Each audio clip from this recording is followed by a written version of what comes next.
Hello, I'm Jim Adamski with CDL, and today we're going to talk about the use of maple sap tubing, fittings, and how it works. So what we have is we have some pre-cut pieces of maple sap tubing, and what we're going to do is we're going to put a couple of taps in a tree. We're going to run them down to a 5-gallon bucket. So as you can see, this is a very flexible line, fairly easy to work with. We do recommend to put fittings on though. That if you warm the tubing up in some warm water is really our best scenario. Try to avoid an open flame. We can melt our tubing and it'll lose its properties.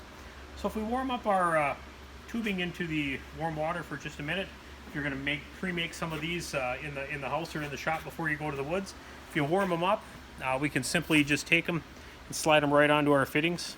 It'll slide right on.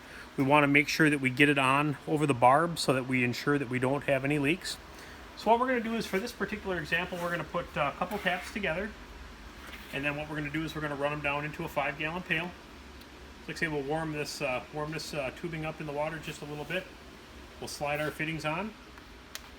Now what we're going to do is we're going to turn around on the other end. We're going to run these two particular hoses into one of our T fittings, which is what we're going to run down to our 5-gallon collection bucket. So we'll warm up these fittings slightly. And what we'll do is, these are a little different fitting. So they are 2-barb fitting, so we want to press them on so we get over both barbs. So we'll turn this around. Once we have the hoses on both barbs, we will warm up our drop hose. This is going to go down into our pail, so we're just going to warm this particular hose up as well. And we're going to press that hose on the fitting.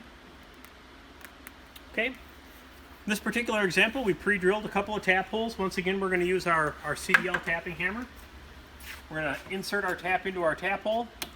We're going to tap gently until you hear the pitch change on the tap. That way we know the tap is seated properly. We're going to go around to the opposite side of the tree.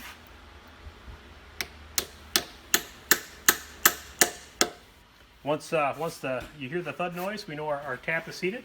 We're going to run this particular hose into a 5-gallon pail. Drilling a small hole through the side of the pail allows us to put the hose down into the pail. Still allows us to put a 5-gallon cover on top, and that will allow you to keep the debris out of your sap.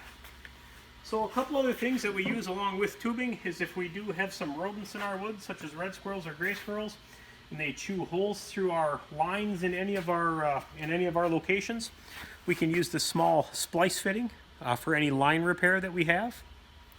And with that being said, when we get to the end of the season and it's time to untap the trees, CDL does make a really nice spout extraction tool. You will see that it has 2 stages on it.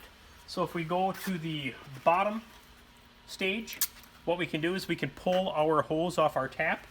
These taps are really meant to be disposable taps to clear polycarbonates. That way we can put a clean tap into that tap hole every year. The top notch will extract our tap basically from our tree like so. So we'll come around to the opposite side. We can pull our tap hose off, and we can remove our tap from our tree. If you have any other questions, please visit our website.